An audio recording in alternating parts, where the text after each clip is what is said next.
ஆடிட்டிங்ல பொறுத்த வரைக்கும் எரர்ஸ் அப்படின்ற பகுதி முடிஞ்சதுமே நமக்கு ரெண்டாவதா இருக்கக்கூடிய பகுதி என்ன அப்படின்னா ஃப்ராடுங்க. ஃப்ராட் அப்படின்றத நம்ம மோசடிகள் அப்படின்னு நம்ம சொல்லுவோம். மோசடி. இந்த மோசடி அப்படின்ற இந்த டாபிக்ல சொல்லணும் அப்படின்னா நமக்கு ஞாபகம் வரக்கூடிய ஒரு கவிஞர் வாலியினுடைய ஒரு கவிதை வரிகள், கவிஞர் வாலி எழுதின வரிகள் வந்து நமக்கு ஞாபகத்தில் இருக்கணும். இதுல என்ன சொல்ல வராரு அப்படின்னு பாத்தீங்கன்னா, நம்ம எல்லாருமே கேட்ட ஒரு பாடல் தான். தவறு என்பது தவறு செய்வது, தப்பு என்பது தெரிந்து செய்வது அப்படின்னு சொல்லுவாரு. இது வந்து பியூட்டிஃபுல்லான ஒரு லைனுங்க. இது நமக்கும் சேர்ந்து பொருந்தோம். ஃபர்ஸ்ட் அந்த லைனை கேட்போம், அதுக்கப்புறம் பாத்தீங்க அப்படின்னா அடுத்துதான் நம்ம ரியலைஸ் பண்ணுவோம். ஏன்னா இந்த டாபிக் இது ரொம்ப பொருத்தமானதாக இருக்கும்.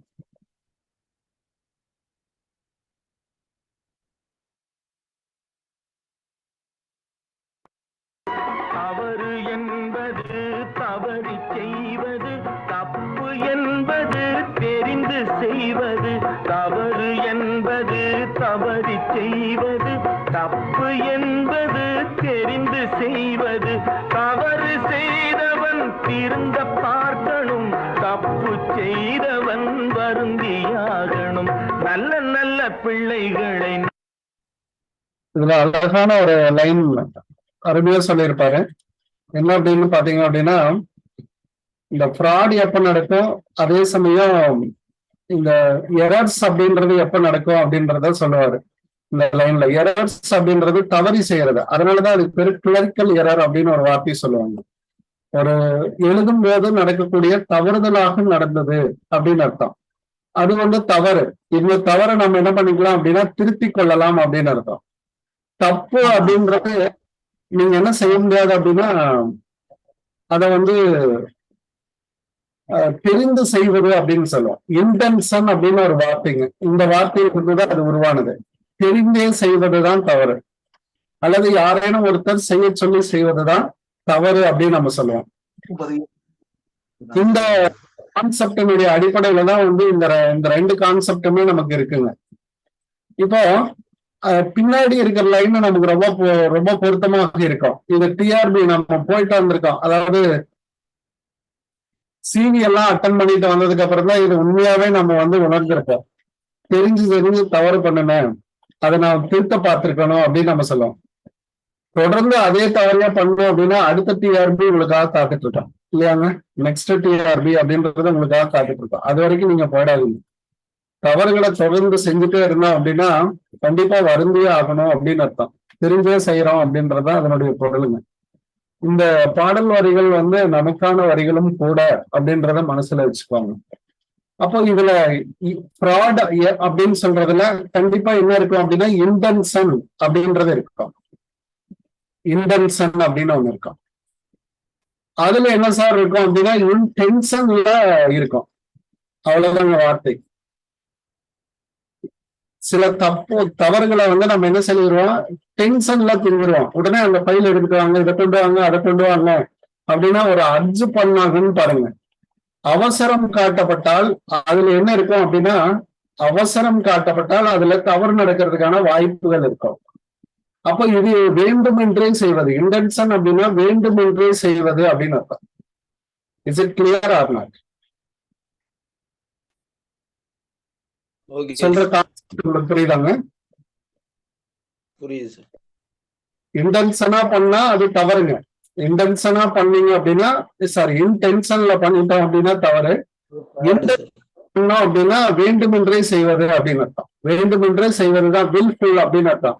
அல்லது யாராவது ஒருத்தர் கமிட்டட் உங்களை மிரட்டுறாங்க, அல்லது உங்களை வந்து நேர்மையற்ற வழியில நடக்க சொல்றாங்க அப்படின்றப்போ இந்த இது நமக்கு வரும்.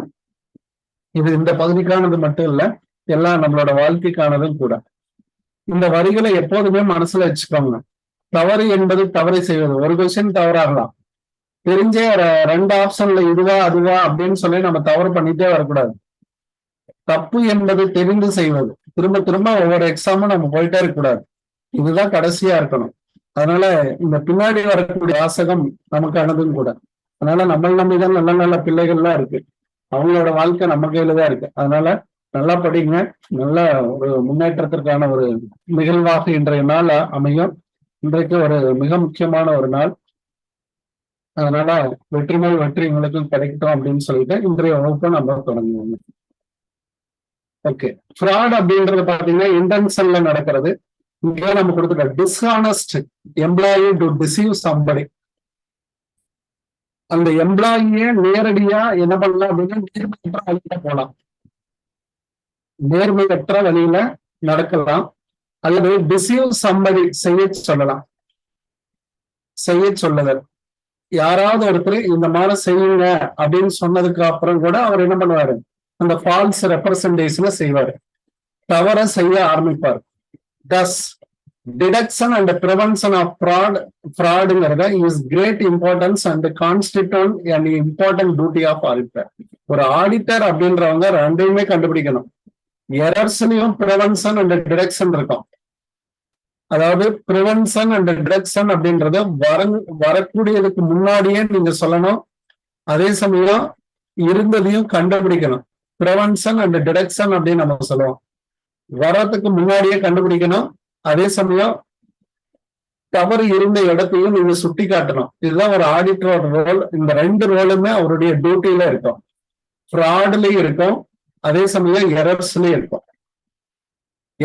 இருக்கும். ப்ரீவியஸ் கிளாஸ்ல நாம அதை பார்த்திருக்கோம் இல்லையாங்க. ரெண்டு இதுமே இருக்கு, prevention and detection and prevention of error, detection and prevention of fraud அப்படின்னு இருக்கும். பிழைகளையும் கண்டுபிடிக்கணும், இந்த மாதிரியான குற்றங்களையும் நம்ம கண்டுபிடிக்கணும். இப்ப டைப்ஸ் ஆஃப் ஃப்ராட் அப்படின்றத இன்றைய பாடப்பகுதியா நம்ம எடுத்திருக்கோம். என்ன டைப்ஸ் அப்படின்னு பாத்தீங்கன்னா 3 வழிகள்ல இருக்கலாம். கையாடல் அப்படின்னு சொல்லலாம். மிஸ்அப்ராப்ரியேஷன் அப்படின்னா கையாடல் செய்வது. முதல்ல நம்ம எதை கையாடல் செய்வோம் அப்படின்னு பாத்தீங்கன்னா பணத்தை கையாடல் செய்வது. இன்னொன்னு பாத்தீங்க அப்படின்னா பொருளை கையாடல் செய்வது. அப்போ விற்க வேண்டிய பொருள் கூட நம்ம எடுத்துட்டு வந்துடலாம். ஒரு டிபார்ட்மெண்ட்ல ஸ்டோர்ல நம்ம ஒர்க் பண்றோம் அப்படின்னாங்க, அந்த ஸ்டோர்ல இருக்கக்கூடிய ஏதாவது ஒரு பொருளை களவாடிட்டு வந்துடலாம். அந்த மாதிரியும் நம்ம செய்யறதுக்கான வாய்ப்புகள் உண்டு. அதே சமயம் மேனிபுலேஷன் ஆஃப் அக்கௌண்ட்ஸ், மாற்றி எழுது அப்படின்னு அர்த்தம். மாற்றி எழுது அப்படின்னு அர்த்தம். அது இந்த கடைசி பார்ட்ல வரும். இதுல இன்னொரு அனதர் ஒன் இம்பார்ட்டன்ட் கான்செப்ட் இருக்கு. கேஷ்ங்கிறத பொறுத்தவரையிலும் இதுல இன்னொரு கான்செப்ட் நம்ம படிச்சே ஆகணும். டீமிங் அண்ட் லேடிங் அப்படின்னு சொல்லுவாங்க. டீமிங் அண்ட் லேடிங் அப்படின்னு ஒரு வார்த்தை. இதுல தமிழாக்கம் அப்படின்றது பாத்தீங்கன்னா பண மோசடி செய்யறதுல ரொட்டேஷன் ஓடுறது அப்படின்னு சொல்லுவாங்க. அப்படின்னு என்ன அர்த்தங்க, இங்க இருக்கிற பணத்தை எடுத்து வேற பக்கம் ஏதாவது ஒரு செலவு பண்ணி விடுறது, மறுபடியும் வேற ஏதாவது ஒண்ணு வந்துச்சுன்னா அந்த என்ட்ரிக்கு அட்ஜஸ்ட் பண்றது, லேப்ஸ் பண்றது அப்படின்னு சொல்லுவோம். லேப்ஸ் அப்படின்றத லேடிங் அப்படின்ற கான்செப்ட்ல வருங்க. டீமிங் அண்ட் லேடிங் இதுதான் இருக்கும். அதாவது ஒரு வகையிலான அட்ஜஸ்ட்மெண்ட் பண்ணிட்டே வருது. ஃபர்ஸ்ட் ஒருத்தர் பே பண்றாரு, அதை எடுத்து உங்க பாக்கெட்ல வச்சுக்கிறீங்க, நீங்க தான் கேஷியர் அப்படின்னு வச்சுக்கோங்க. ஃபர்ஸ்ட் ஒரு கேஷ் பேமெண்ட் வருது, அந்த பேமெண்ட் எடுத்து உங்க பாக்கெட்ல வச்சுக்கிறீங்க. அடுத்துதான் ஒரு கேஷ் பேமெண்ட் வருது, அந்த என்ட்ரியா ஃபர்ஸ்ட் கட்னரோட என்ட்ரியா நீங்க என்ட்ரி பண்ணிடுறது. சார் அது வேற அமௌண்ட் இது வேற அமௌண்ட் இருக்குமே சார் அப்படின்னா, முடிஞ்ச வரைக்கும் இதுல ஏதாவது ஒரு மாற்றங்கள் செஞ்சு அந்த ஃபர்ஸ்ட் செலுத்தினருடைய அமௌண்ட்டை கம்ப்ளீட் பண்ணிடுறது. இப்படியே ஒவ்வொன்றா மாத்திக்கிட்டே வருது. அதாவது அமௌண்ட்டை மிஸ்அப்ராப்ரியேட் பண்ணிட்டே வருது. மாத்தி செஞ்சுக்கிட்டே வந்தோம் அப்படின்னா அதுக்கு பேரு கையாடல், டீமிங் அண்ட் லேடிங் இதுல வரும். இதுக்கு அழகான தமிழ் அர்த்தம் போட்டிருப்பாங்க, அதை மட்டும் நான் சொல்றேன். தமிழ் அர்த்தம் கூட இன்னைக்கு காலையில கூட குரூப்ல நமக்கு அனுப்பிச்சிருந்தாரு. அந்த ப்ரீவியஸ் கேஸ் ஸ்டடியினுடைய என்டையர் இது அது உங்களுக்கு குரூப்ல வந்திருக்குன்னு நினைக்கிறேன். உண்மையிலேயே நல்லா இருந்துச்சு. அவரோட பணிக்கு என்னுடைய பாராட்டுகள். அதே மாதிரி இந்த டீமிங் அண்ட் லேடிங்க்கு ஏதாவது தமிழாக்கம் இருக்கப்பா இருந்தா நீங்க பார்த்திருந்தா அதை பத்தி சொல்லுங்க. இணைப்பில் இருந்தா சொல்லுங்க, இல்ல அப்படின்னா மறுபடியும் குரூப்ல ஷேர் பண்ணுங்க. Okay, shall we move to the misappropriation of cash? கேஷை எப்படி கையாடல் செய்யறோம், பணத்தை எப்படி மோசடி செய்யறோம் அப்படின்னு பாருங்க. ரொம்ப சிம்பிளான வடிவமே கேஷ் தாங்க இல்லையாங்க. கேஷ் மட்டும்தான் ஈஸியா மறைச்சு எடுத்துட்டு போயிடலாம். Very common method misappropriation of cash dishonest employees false representation இந்த புக்ஸ் இல்லையா. ஒரு எம்ப்ளாயினுடைய டிஸ்ஹானஸ்ட், அதாவது நேர்மையற்றதை கண்டுபிடிக்கிறதே வந்து அவருடைய கேஷினுடைய இதுதான். கேஷியரா இருக்கிறது தான் மிக முக்கியமான ஒரு பணி. அந்த பணியில தான் இந்த காமனான இந்த மிஸ்டேக் வந்து நடக்கும். அடுத்ததா பாத்தீங்க அப்படின்னா, அடுத்து இம்பார்ட்டன்டான லாஜிக்கு, இன்டர்னல் செக்னு ஒண்ணு இருந்தா இதை தவிர்த்தரலாம் அப்படின்னு அர்த்தம். இன்டர்னல் செக், அதாவது மிஸ்அப்ராப்ரியேஷனை எப்போது தடுக்கலாம் அப்படின்னு சொல்லுவாங்க. இன்டர்னல் செக்கினால் நீங்க என்ன பண்ணலாம் அப்படின்னா, இன்டர்னல் செக் அப்படின்றது ஒரு சிஸ்டம். இப்போ நம்ம சொல்லணும் அப்படின்னா ஒரு சிசிடிவி கேமரா அப்படின்னு கூட வச்சுக்கோங்க. அது ஒரு simplest form of internal check அப்படின்னு சொல்லலாம். சிசிடிவி கேமரா இருந்துச்சுன்னா நீங்க என்ன பண்ணிடலாம், இந்த மாதிரி கையாடல் நடக்காம பாத்துக்கலாம். அதாவது கஸ்டமர் பொருளை எடுத்துட்டு போகாம பாத்துக்கலாம், அல்லது வேற யாரும் உங்களோட பணத்தை மாற்றி எடுக்க முடியாது. நம்மள யாராவது ஒருத்தர் விஜிலன்ஸ் பார்த்துட்டே இருக்காங்க, விஜிலன்ஸ் அப்படின்னு நம்ம சொல்லுவோம். விஜிலன்ஸ் அப்படின்னா நம்மள யாராவது உற்று நோக்கிட்டே இருக்காங்க அப்படின்னா இந்த தவறுகள் நடக்காது. அதனால ஒரு proper and strengthen internal check சிஸ்டம்னு ஒண்ணு இருந்துச்சு அப்படின்னா இந்த தவறுகள் நடக்கிறதுக்கு வாய்ப்புகள் இல்லை அப்படின்னு சொல்றாங்க. அப்போ in order to detect and prevention of the misappropriation, the auditor should verify the system of internal check in operation. அப்போ இன்டர்னல் செக் தான் நீங்க வெரிஃபை பண்ணணும் அப்படின்னு சொல்றாங்க. அப்போ இன்டர்னல் செக்ல எப்படி எல்லாம் இவங்க பண்ணிட்டு இருக்காங்க அப்படின்றத வெரிஃபை பண்ணாவே கேஷ்ங்கிறத கையாடல் பண்றதை ஈஸியா கண்டுபிடிச்சிடலாம் அப்படின்றத அர்த்தம் தான். அப்போ கேஷ் மே பி அப்ராப்ரியேட்டட், எந்தெந்த வழிகள்ல அப்ராப்ரியேட் பண்ண முடியும் அப்படின்றத பாருங்க. சிம்பிளான லாஜிக், கேஷ் ரெசிப்ட் ஒண்ணு வருதுங்க. கேஷ் ரெசிப்ட் ஒண்ணு வருது, அத வந்து அந்த கேஷியர் என்ன பண்ணலாம் அப்படின்னு பாத்தீங்கன்னா, அக்கௌண்டன்ட் ஆர் கேஷியர் சிம்பிளா ஒமிட் பண்ணிடலாம். அப்போ ஒமிட்டட் அப்படின்னு அர்த்தம் என்ட்ரியே கொண்டு போகாம வச்சுக்கிறது.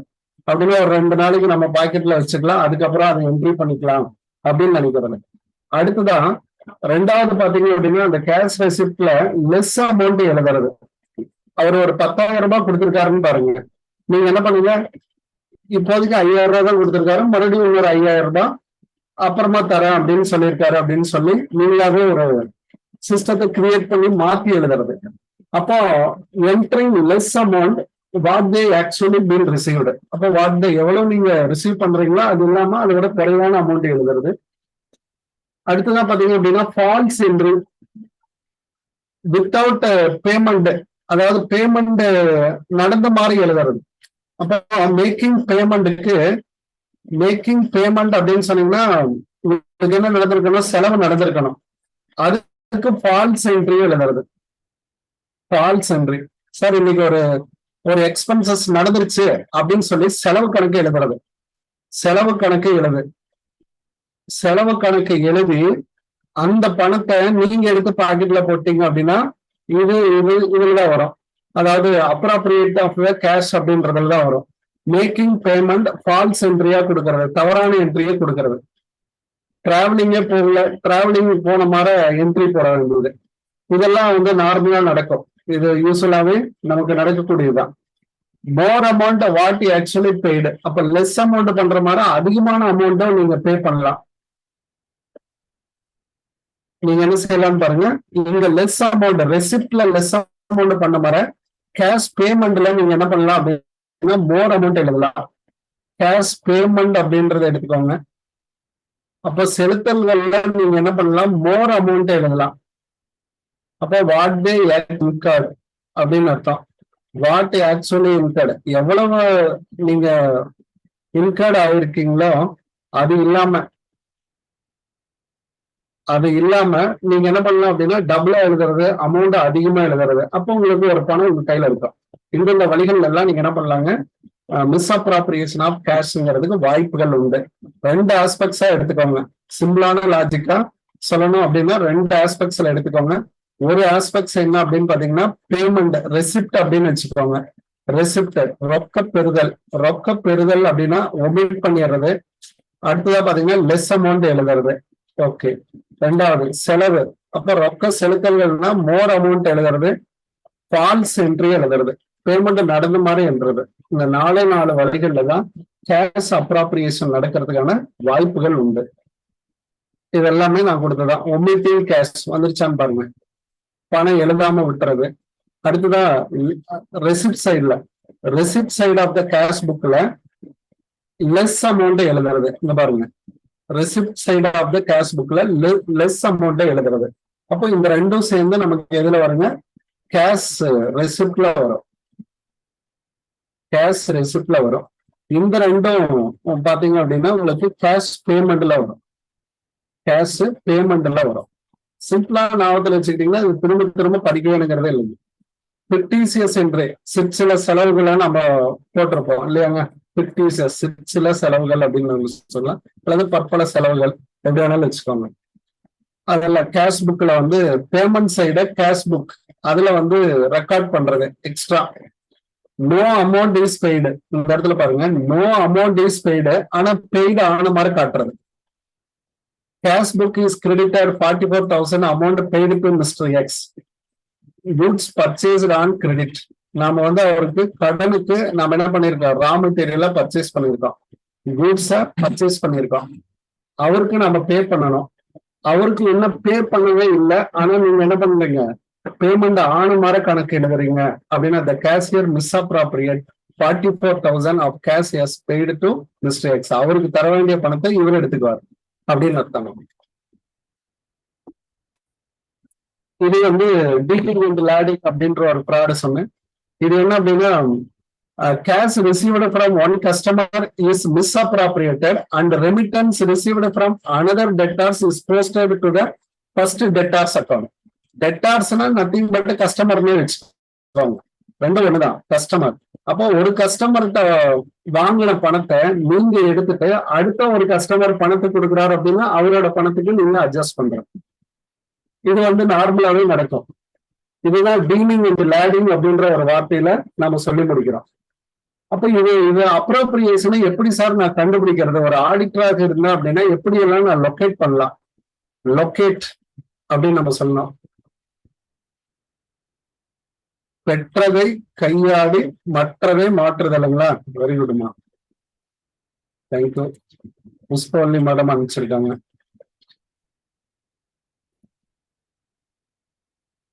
தமிழர்த்தம் கேட்டிருந்தோம், அவங்க இதற்கான தமிழர்த்தத்தை கொடுத்திருக்காங்க.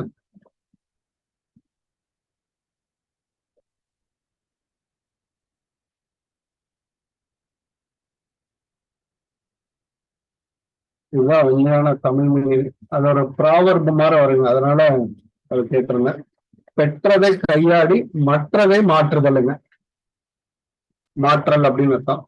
அப்போ ஒரு கஸ்டமருடைய பேமெண்ட்டை வாங்கிட்டு இன்னொரு கஸ்டமருக்கு ரொட்டேட் பண்றது அப்படின்னு அர்த்தம். அதுல டீலிங் அப்படின்ற word is a method of embezzlement. அதுல பாருங்க, cashier steals the money one customer account and shortfall applying to the subsequent payment. இதுல எல்லாம் மாறி இருக்கும் அப்படின்னு சொல்லி நான் இந்த இடத்துல சொல்லியிருக்கேன்.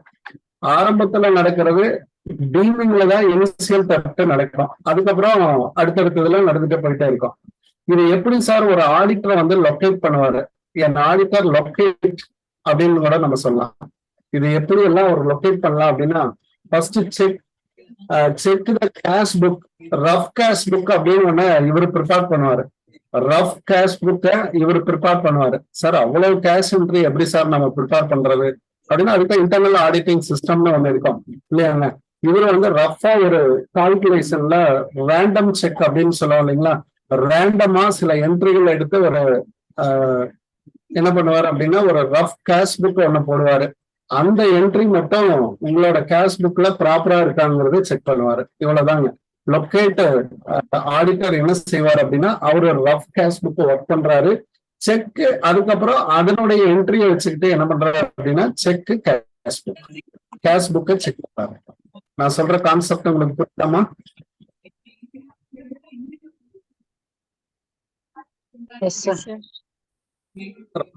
இவர் ஒரு சில என்ட்ரிகளை போடுவாரு.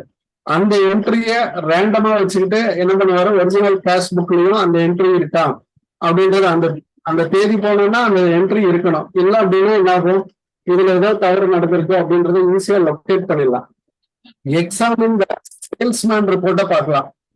சேல்ஸ்மேன் ரிப்போர்ட் ஏதாவது இருந்துச்சுன்னா அதை நீங்க பாருங்க. எக்ஸாம்பிள் சேல்ஸ்மேன் ரிப்போர்ட் அதுல கண்டிப்பா இருக்குங்க. ஏதாவது கையாடல் நடந்திருந்தா, கேஷ் கையாடல் நடந்திருந்தா இதுல இருக்கும். அல்லது கவுண்டர் ஃபாயில்ஸ் செக் பண்ணுங்க.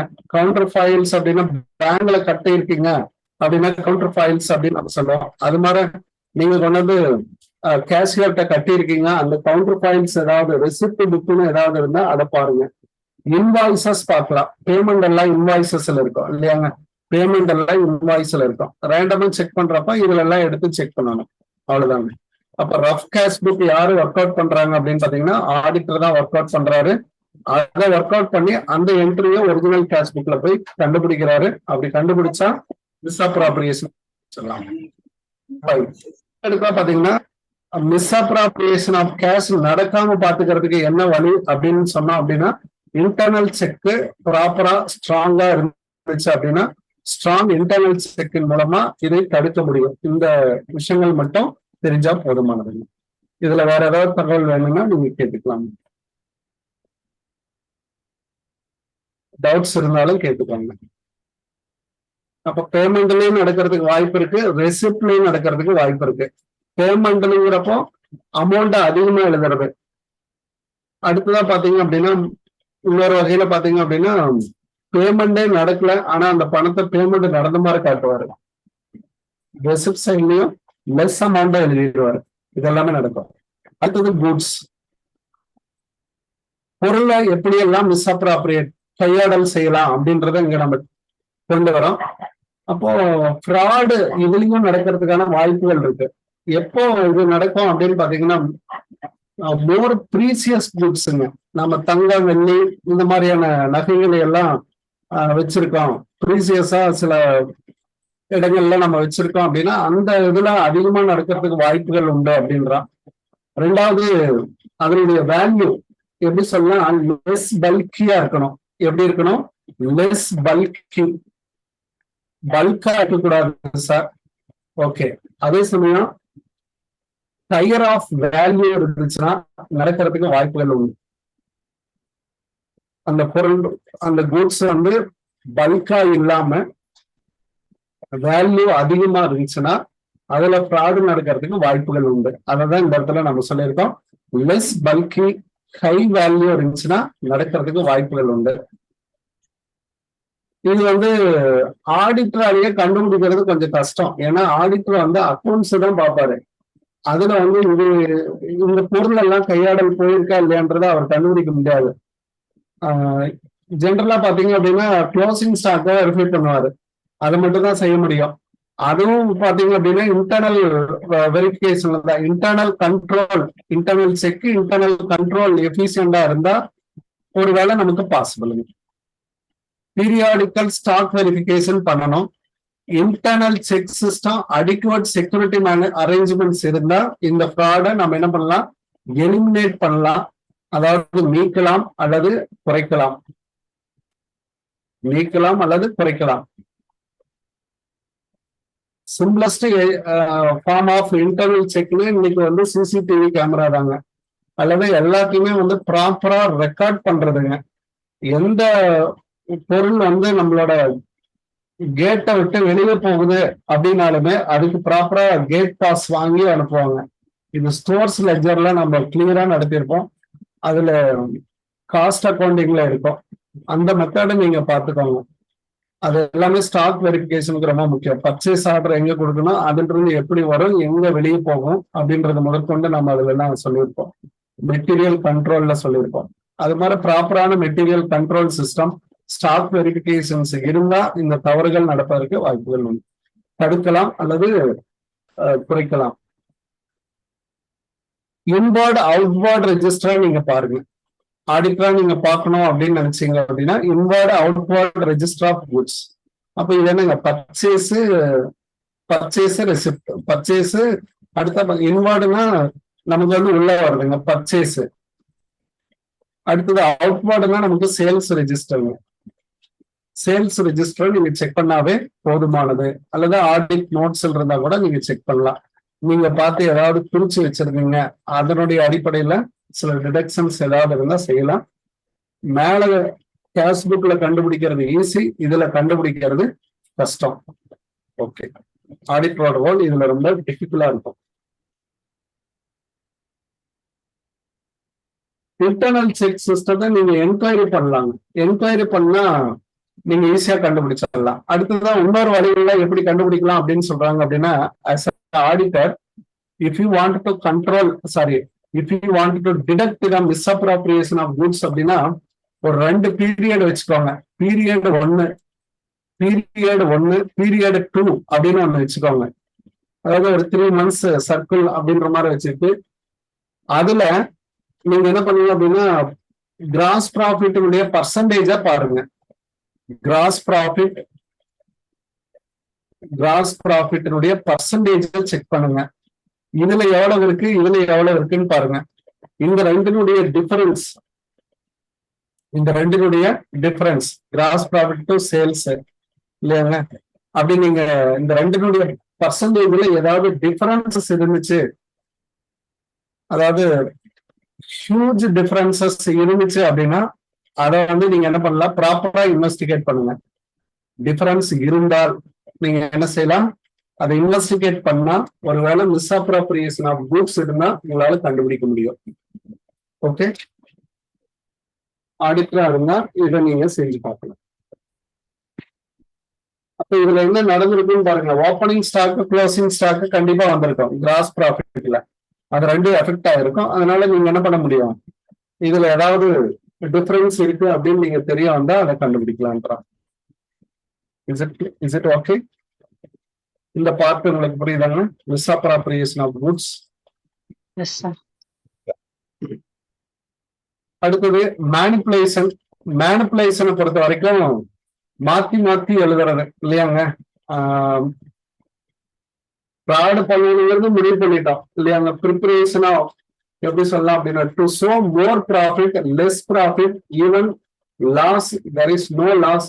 இந்த மாதிரி எனி கண்டிஷன் வேணாலும் நம்ம உருவாக்கலாம். அதெல்லாம் மேனிப்புலேஷன்ல தான் வரும். ப்ராஃபிட் இருக்கு, அது அதிகமான ப்ராஃபிட் வந்ததா நீங்க காட்டுறது. அப்போ ப்ராஃபிட்ட மோர் ப்ராஃபிட்னு நீங்க காட்டுறது, லெஸ் ப்ராஃபிட்னு காட்டுறது. ஓனர் கண்டுக்கலாம்னா நம்ம இதெல்லாம் செய்ய ஆரம்பிச்சிருவோம்.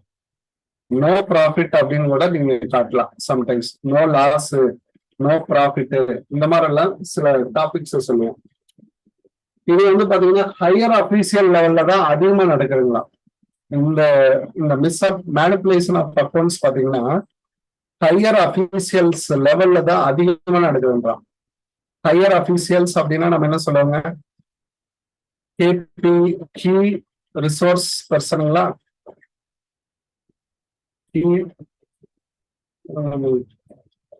தேர்ட் லெசன்ல ஒண்ணு இருக்குங்க, KMP sir, key managerial person.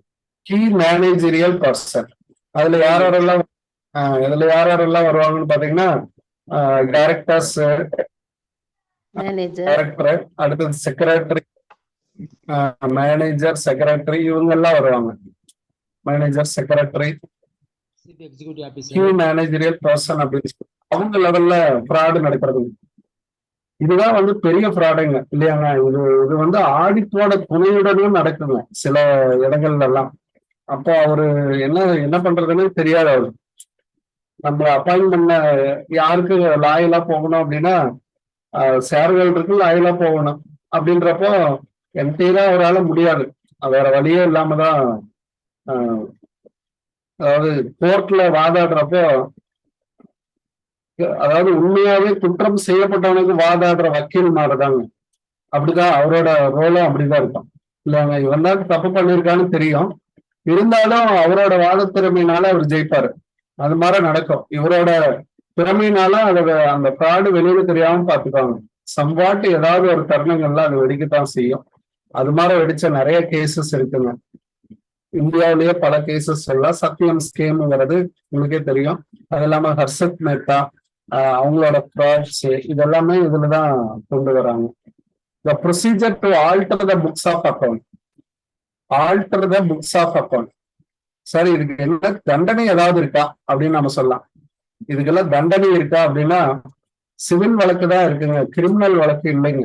Civil வழக்குல தான் வாதாடுவாங்க. அதனால பெருசா ஒன்றும் இதுக்கு இது வந்து வரதில்லைங்க.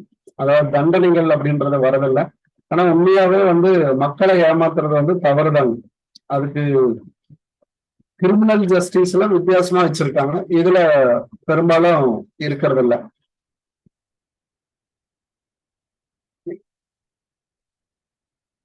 The responsible person and hence no suspicious falls on them. அவரை கண்டுபிடிக்க முடியாத அளவுக்கு தவறு செய்யறாராம்.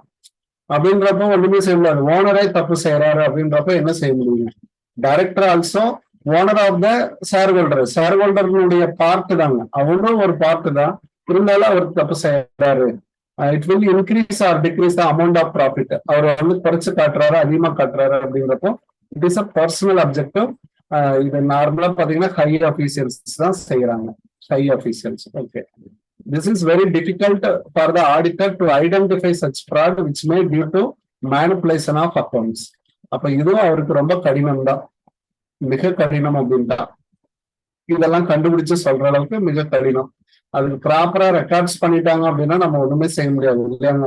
இல்ல இது மாதிரிலாம் இல்லன்றத நம்ம இல்லான்னு எழுதலாம், அதை தாண்டி ரொம்ப போயிட்டு அதை கம்ப்ளைண்ட் பண்ண முடியாது. அந்த மாதிரிதான் இருக்கும் அவரோட ரோல். அதனால அதை விட்டுருங்க. இது லாஸ்ட் நேற்று கூட நம்ம பார்த்தோம், விண்டோ ட்ரெஸ்ஸிங். விண்டோ ட்ரெஸ்ஸிங் அப்படின்றது அக்கௌண்ட்ஸ் மேனிபுலேஷன்ல தான் இது வருது. அதாவது சவுண்ட் பைனான்சியல் பொசிஷன் இருக்கிற மாதிரி காட்டுறது, வாட் தே ஆக்சுவலி அப்படின்னு நம்ம சொன்னோம். இது நேற்று கூட நம்ம இதை டிஸ்கஸ் பண்ணியிருந்தோம்.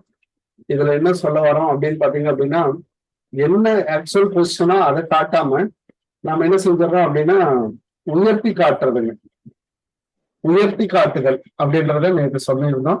அதுவும் இதுல பாத்துக்கோங்க, விண்டோ ட்ரெஸ்ஸிங் ஆல்ரெடி. அடுத்ததான் சீக்ரெட் ரிசர்வ். இது ரொம்ப முக்கியமானது.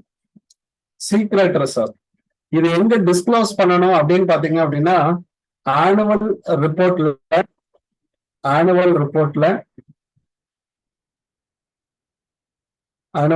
இந்த கண்டின்ஜென்சிஸ் எல்லாம் நம்ம காட்டுவாங்க. அதாவது ஃபுட் நோட்ஸ்ல காட்டணுங்க, ஃபுட் நோட்ஸ்ல காட்டணும், ஃபுட் நோட்ஸ்ல டிஸ்க்ளோஸ் பண்ணணும். அந்த மாதிரி ஏதாவது சீக்ரெட் ரிசர்வ் இருந்தா எதையும் எடுத்து வச்சுக்க கூடாது அப்படின்னு சொல்லப்படுறது ப்ரூடென்சியல் கான்செப்ட்ல நம்ம சொல்லுவோம். அக்கௌண்டிங் அண்ட் ப்ரூடென்சியல் கான்செப்ட்ல எந்தவித சீக்ரெட் ரிசர்வும் நீங்க மெயின்டைன் பண்ணக்கூடாது. இன்கேஸ் அந்த கம்பெனி நீங்க மென்ஷன் எடுத்து வச்சிருந்தா ஆனுவல் ரிப்போர்ட்ல ஃபுட் நோட்ல அதை டிஸ்க்ளோஸ் பண்ணி காட்டணும் அப்படின்னு சொல்லியிருப்பாங்க. அதை வந்து நம்ம என்ன பண்ணுவோம், டிஸ்க்ளோஸ் எ வர்ஸ் ஃபைனான்சியல் பொசிஷன் தேன் ரியல். இந்த விண்டோ ட்ரெஸ்ஸிங் மாதிரி தான் இருக்கும். எல்லாத்தையும் எடுத்துட்டு நல்லா இருக்கிற மாதிரி இதுல வச்சிருக்கோம், அதுல வச்சிருக்கோம். ரிசர்வ்னா பணத்தை, லாபத்தை எடுத்து வேற பக்கம் வச்சிடுறது, அப்படிதானே சொல்லுவாங்க. ப்ரொவிஷன்ஸ் மாதிரி ப்ரொவிஷன்ஸே எடுத்துக்கிட்டே இருக்கிறது. அப்ப எடுத்து வேற ஒரு இடத்துல நீங்க வச்சிருக்கீங்க. ப்ரொவிஷனுடைய மாற்று வடிவம் தான் ரிசர்வ். ப்ரொவிஷனுடைய மாற்று வடிவம் தான் ரிசர்வ். கணக்குல காட்டினா அது எங்க இருக்கும், லைபிலிட்டி சைட்ல இருக்கும். கணக்குல காட்டல அப்படின்னா அது வேற ஒரு இடத்துல ஃபார்ம் பண்ணிருப்பீங்கன்னு அர்த்தம். இப்போ டெப்ரிசியேஷன் ரிசர்வ் கூட அந்த மாதிரியான ரிசர்வ் தான், சீக்ரெட் ரிசர்வ் தான். டெப்ரிசியேஷன் எல்லாம் சேஞ்ச் பண்ணி நமக்கு என்ன பண்ணிட்டே இருப்பாங்க, வேற இடத்துக்கு கொடுத்துக்கிட்டே இருப்பாங்க. ஓகே, இதுல 3 விதமான ஃப்ராட் இருக்கு. அந்த 3 விதமான ஃப்ராடையும் நம்ம சொல்லிட்டாங்க இந்த இடத்துல. சிம்பிளா விண்டோ ட்ரெஸ்ஸிங் அப்படின்றது ப்ராஃபிட் இன்ஃப்ளேட்டட் அப்படின்னு ஒரு வார்த்தை சொல்லிடலாம். ப்ராஃபிட்டை நம்ம என்ன பண்ணிருக்கிறோம் அப்படின்னா இன்ஃப்ளேட்டட், இன்ஃப்ளேஷன் ஆகுது அப்படின்னு நம்ம சொல்லுவோம் இல்லைங்களா. வீக்கம் ஆகுது அப்படின்னு நம்ம சொல்லுவோம், வீக்கப்படுத்தி காட்டு, பண வீக்கம் அப்படின்னு சொல்லுவோம் இன்ஃப்ளேஷன் அப்படின்றத. அது மாதிரி இதை ப்ராஃபிட் இன்ஃப்ளேட்டட் அப்படின்னு நம்ம சொல்றோம். அப்ப இந்த இடத்துல என்ன பொருளுங்க, asset at higher value. Asset வந்து எந்த வேல்யூல இருக்குங்க, ஹையர் வேல்யூல காட்டுவோம். அல்லது இன்னொரு விதத்துல காட்டணும்னா நம்ம எப்படி காட்டலாம், liabilities are lesser, lower value, lesser வேல்யூல காட்டுறது. இந்த ரெண்டுல ஏதாவது ஒரு ரூபத்துல நீங்க காட்டணும். அதுதான் விண்டோ ட்ரெஸ்ஸிங் அப்படின்னு சொல்லுவாங்க. விண்டோ ட்ரெஸ்ஸிங் வந்து இந்த 2 வடிவங்கள்ல இருக்கும்.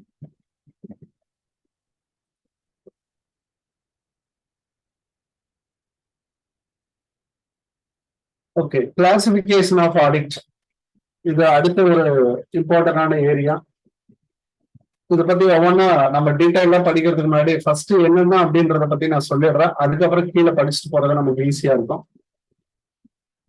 இதுல மேஜரா பாத்தீங்க அப்படின்னா இந்தந்த டைப்ஸ் எல்லாம் நான் சொல்றேன். Continuous audit, periodical audit, interim audit, occasional audit, standard audit, balance sheet audit, post vouch audit.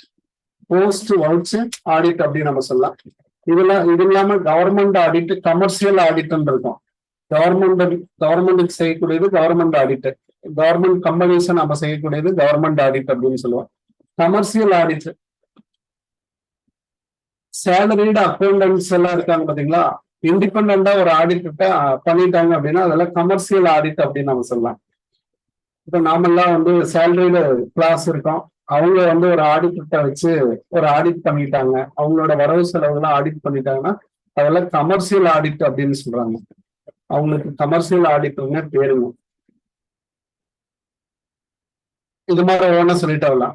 Continuous audit அப்படின்றத டீடைல்டு எக்ஸாமினேஷன் அப்படின்னு சொல்லிடலாங்க.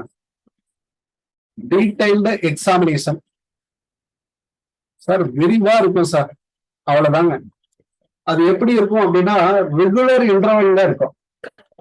இட் மீன்ஸ் ரெகுலர் இன்டர்வல் அப்படின்னு சொல்லப்படுறது இட் இஸ் அ பீரியாடிக் அப்படின்னு சொல்லலாம்.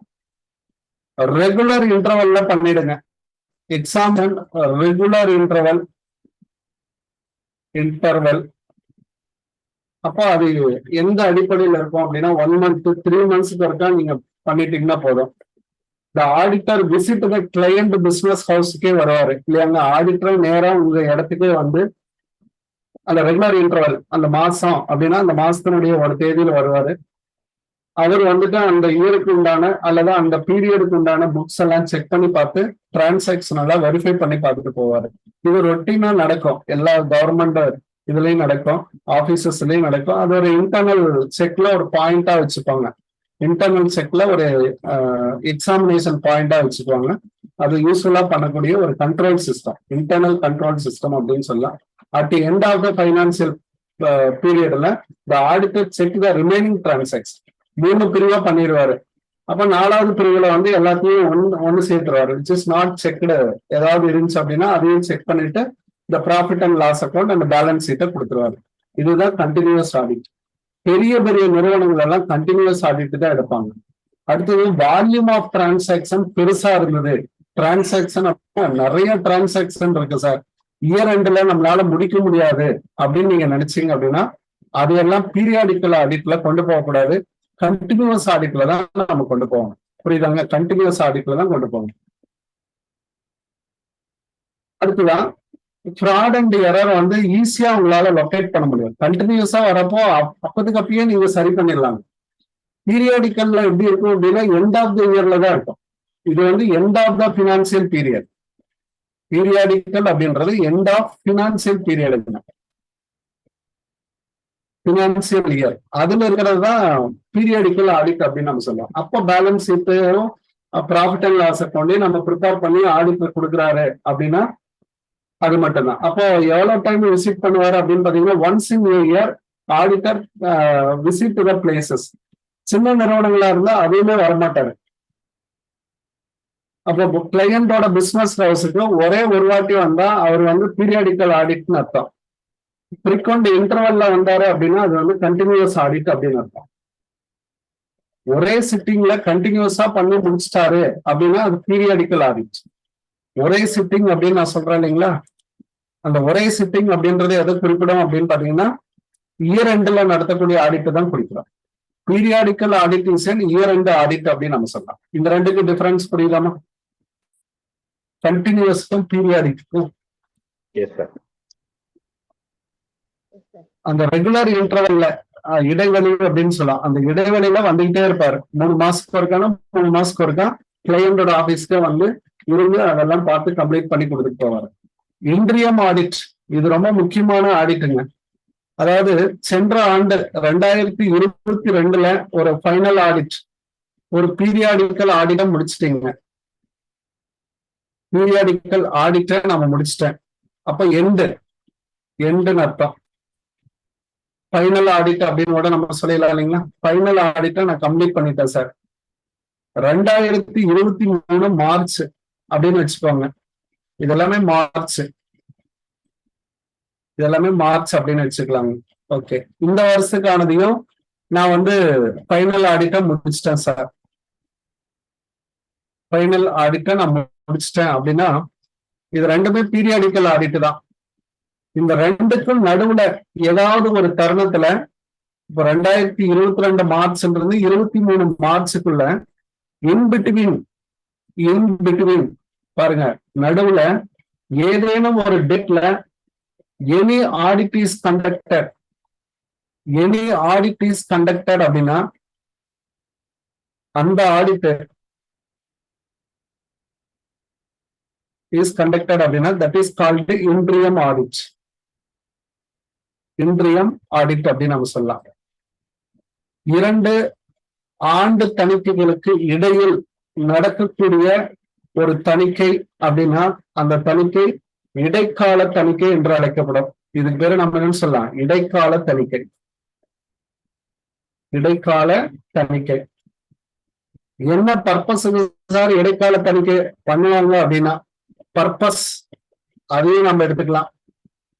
Which purpose is interim audit is conducted அப்படின்னா, interim dividend கொடுக்குறேன் sir அப்படின்னா அதுக்குதான் இதை நம்ம கலெக்ட் பண்ணுவோம்.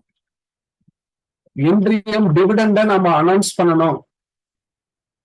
இன்ட்ரியம் டிவிடெண்ட அனௌன்ஸ் பண்றோம் அப்படின்னா அப்ப தேவை. ஏன்னா அப்போ ஒரு நீங்க இன்ட்ரியம் ரிப்போர்ட் அப்படின்றத ஒண்ணு கம்ப்ளீட் பண்ணணும். லாபம் இருந்தாதான் நீங்க டிவிடெண்டே கொடுக்கணும் இல்லையாங்க? இதுதான ரீசன்.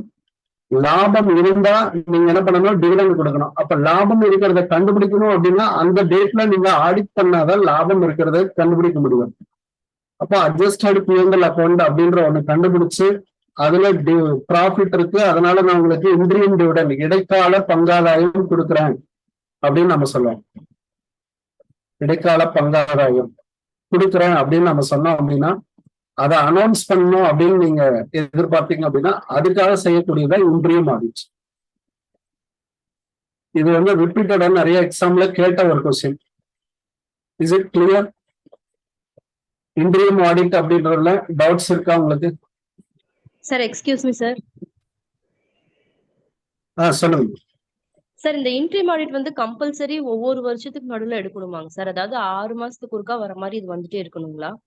தேவையில்லைங்க. ஏதாவது ஒரு ஆடிட்டு ரெண்டு இறுதி ஆடிட்டுக்கு நடுவுல எடுத்திருந்தா மட்டும், எப்ப எடுப்பாங்கிறத அங்கேயே சொல்லிட்டோம் இல்லையாங்க. இன்ட்ரியம் டிவிடெண்ட் கொடுக்கணும்னா நீங்க எடுப்பீங்க. அல்லது ஒரு எக்ஸாம்பிளுக்கு இன்னொரு வகையில நடக்கலாம். திடீர்னு ஒரு மேனேஜிங் டைரக்டர் வந்து கமிட்டட் ஆஸ் அ ஃப்ராடு பண்ணிட்டாரு, டிஸ்ஹானஸ்ட் அப்படின்னு நீங்க ப்ரூவ் பண்ணிட்டீங்க, உங்களோட பிசினஸுக்கு தெரிய வருது, உங்களோட போர்ட் ஆஃப் டைரக்டர்ஸுக்கு தெரிய வருது அப்படின்றப்ப நீங்க என்ன செய்யணும், அப்போ ஒரு ஆடிட்டை நீங்க கண்டக்ட் பண்ணியே ஆகணும். அதுவும் இன்ட்ரியம் ஆடிட் தான். புரியுதாங்க? Situation when it's occur different. பங்காதாயம் அறிவிக்கிறதுக்காக இருக்கலாம், லாபம் இருந்துச்சுன்னா தான் பங்காதாயம் அறிவிக்கணும். அப்ப லாபம் இருக்கு அப்படின்னு சொல்லி நீங்க காட்டி ஆடிட்டர் சர்டிஃபை பண்ணாதான் இன்ட்ரியம் டிவிடெண்ட் கொடுக்க முடியும். அதுக்காக நீங்க ஆடிட்டை கண்டக்ட் பண்ணலாம். அல்லது ஒரு ஃப்ராடு நடந்துருச்சு அப்படின்னா கூட அந்த தருணங்கள்ல நடந்தாலும் அதுவும் இன்ட்ரியம் ஆடிட் தான். அதுவும் இன்ட்ரியம் ஆடிட் தான். அப்ப இதுல இருக்கக்கூடிய recommendations given by the auditor அப்படின்றத ஏத்துக்கிறதும் ஏத்துக்காததும் யாருடைய பொறுப்பு அப்படின்னா அந்த அப்பாயிண்டிங் அத்தாரிட்டியினுடைய பொறுப்பு. போர்ட் ஆஃப் டைரக்டர்ஸ் அப்பாயிண்ட் பண்றாங்கன்னா அந்த ரிப்போர்ட் போர்ட் ஆஃப் டைரக்டர்ஸ் தான் போகும். ஆனா ஆடிட்டர் அப்படின்றவங்க எதுக்கு மட்டும்தான் ரெஸ்பான்சிபிளா இருப்பாங்க அப்படின்னு பாத்தீங்கன்னா ஃபைனல் ஆடிட்டட் ரிப்போர்ட்ஸுக்கு தான் ரெஸ்பான்சிபிளா இருப்பாங்க. இன்ட்ரியம் ஆடிட்ட அதே ஆடிட்டர் பண்ணணுங்கிற அவசியம் இல்லை, யார வேணாலும் நீங்க யூஸ் பண்ணிக்கலாம். அது உங்களுடைய நேச்சர்ல என்டையர்லி டிஃபரெண்ட். அது கம்பெனியுடைய ரூல்ஸை பொறுத்து இதுக்கெல்லாம் இன்ட்ரியம் ஆடிட் பண்ணுவாங்க. Okay sir, thank you sir. Okay.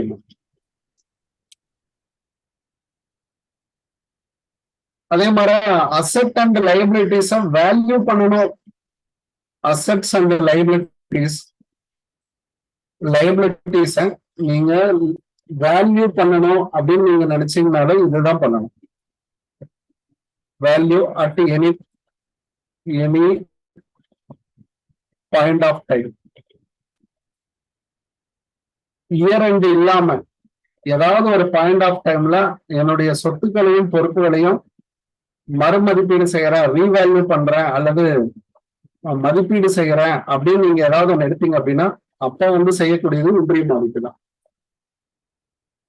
இதனுடைய நோக்கமே ப்ராஃபிட்டை கண்டுபிடிக்கிறதாமா. இன்ட்ரீம் ஆடிட்டினுடைய நோக்கம் மோஸ்ட்லி அந்த இன்ட்ரீம் டிவிடெண்டுக்காக தான் இருக்கும். இதை மட்டும் நினைவுல வச்சுக்கோங்க. இதுதான் டிஆர்பி கொஸ்டின்.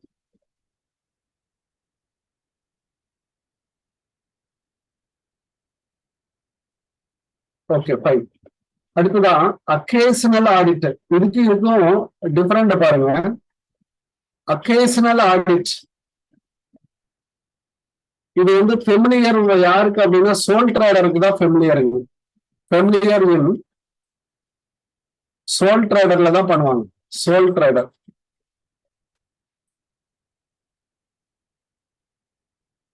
எந்த நேரம் வேணாலும் பண்ணுவாங்க அப்படின்னு அர்த்தம்.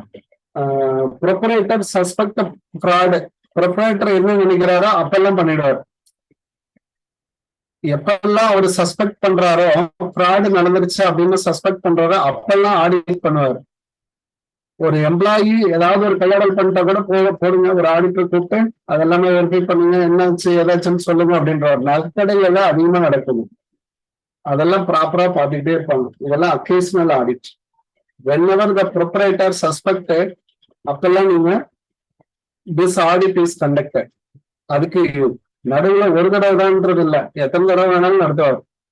அது அவருடைய டிஃபரெண்ட் நேச்சரை பொறுத்தது. இது சோல் ட்ரேடர்ல அதிகமா இருக்குங்க. அடுத்தது ஸ்டாண்டர்ட் ஆடிட். ப்ராப்பரான ஒரு ரூல்ஸ் ஸ்டாண்டர்டை ஃபாலோ பண்ணி நடக்கிறது. ரூல்ஸ் அட்ஹியர்ட் அப்படின்னு ஒரு வார்த்தை சொல்லுவாங்க. சார் ஒரு ஸ்டாண்டர்ட் ரூல்ஸ் இருக்கு, அந்த ரூல்ஸை பயன்படுத்தி தான் நீங்க இந்த ஆடிட்டையே கண்டக்ட் பண்ணணும், audit of offence rules and regulation வச்சுதான் முடிக்கணும் அப்படின்னு நீங்க சொன்னாங்க அப்படின்னா அதுக்கு பேரு ஸ்டாண்டர்ட் ஆடிட். இது பேங்க் ஆடிட் எல்லாம் இந்த மாடல்ல தான் வருது. ஸ்டாண்டர்ட் ஆடிட்ல வரும்.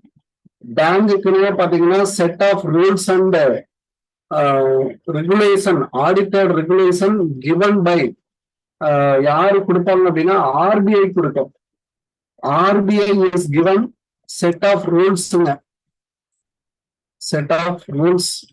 அதை வந்து என்ன கொடுக்குறாங்க அப்படின்னா இது மாதிரி இந்த ஆஸ்பெக்ட்ஸ் எல்லாம் நீங்க பயன்படுத்தணும். ஒரு எக்ஸாம்பிளுக்கு சொல்லணும் அப்படின்னா non performing assets. Non performing assets loan வாங்கியிருப்பாரு, அந்த லோனை அவர் கட்டாம இருப்பாரு. பேங்கரை பொறுத்த வரைக்கும் லோன் அப்படின்றது அசட்டுங்க. பேங்கரை பொறுத்த வரைக்கும் நான் சொல்றேன் அப்படின்னு, உங்களுக்கு லோன் கொடுக்குறாங்க, பப்ளிக்கு லோன் கொடுக்குறாங்க அப்படின்னா அந்த லோன் வந்து பேங்கரை பொறுத்த வரைக்கும் அசட்டு. அந்த அசட்டை பெர்ஃபார்ம்னா என்ன அர்த்தங்க, திரும்ப வரணும். பெர்ஃபார்ம் ஆகல அப்படின்னா நான் பெர்ஃபார்ம் அப்படின்னு திரும்ப வரல, டியூ கட்டல அப்படின்னு அர்த்தம். அப்ப 2 வருஷம் 3 வருஷம் வச்சிருப்பாங்க. அதுக்கப்புறம் நான் பெர்ஃபார்மிங்ல தூக்கி போட்டுருவாங்க, அந்த அமௌண்ட் ஏற்றிக்கிட்டே இருப்பாங்க. அதையெல்லாம் எப்படி நீங்க வேல்யூ பண்ணணும் அப்படின்றத ஆர்பிஐ தான் சொல்லும். இந்த ஆண்டு நீங்க ஆடிட்டிங்ல எப்படி எல்லாம் பண்ணணும் அப்படின்றத சொல்லும். திடீர்னு கொரோனா பீரியட் வந்துச்சுங்க, அந்த பீரியட்ல பாத்தீங்கன்னா நான் பெர்ஃபார்மிங் அசெட்ஸை கொஞ்ச நாளைக்கு நீங்க அதை கண்டுக்க வேண்டாம் அப்படின்னு சொல்லிட்டாங்க. அதனால பேங்கிங் கம்பெனிஸ் பாத்தீங்க அப்படின்னா அந்த என்பிஏ வந்து கண்டுக்காமையே அவங்களோட பேலன்ஸ் ஷீட்டை ப்ரிப்பேர் பண்ணாங்க.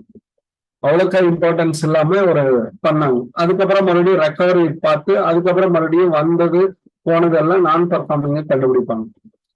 இதெல்லாம் ஸ்டாண்டர்ட் ஆடிட் அப்படின்னு சொல்லலாம். கோஆபரேட்டிவ் சொசைட்டிக்குன்னு ஒரு ஆடிட் இருக்கும், அவங்க அந்த ஆக்டின் பிரகாரம் கொடுத்திருப்பாங்க. அது எல்லாமே வரும். ஸ்டாண்டர்ட் ஆடிட் அப்படின்றது அதுக்கு கீழே வரும். இந்த கான்செப்ட புரியுதாமா நான் சொல்றது? அதுக்கப்புறம் பின்னாடி நம்ம படிச்சுக்கலாம். Okay, balance sheet audit. இது பாத்தீங்கன்னா balance sheet, only balance sheet item, இதுதான் நமக்கு ரொம்ப முக்கியம். பேலன்ஸ் ஷீட்ல இருக்கக்கூடிய ஐட்டத்தை மட்டும்தான் நீங்க பண்ணணும், மற்றதை பண்ணக்கூடாது. அப்படின்னு என்ன அர்த்தம் சார்? அசெட் லைபிலிட்டிஸ் இருக்கு சார், அதை மட்டும்தான் எவாலுவேட் பண்ணணும், வேற எதையும் பண்ணக்கூடாது. உங்களுடைய வேற ஏதாவது எக்ஸ்பென்சஸ் போய் பாக்குறேன், கேஷ் புக்கை பாக்குறேன், இதெல்லாம் பார்த்துட்டு இருக்கணுங்கிற அவசியமே கிடையாது. அதுக்கு ரிலேட்டடா எந்தெந்த விஷயங்கள் இருக்கோ அதை மட்டும் பாருங்க. குடோன்ல போயிட்டு என்ட்ரி எல்லாம் செக் பண்ணணும்ன்ற அவசியம் கிடையாது.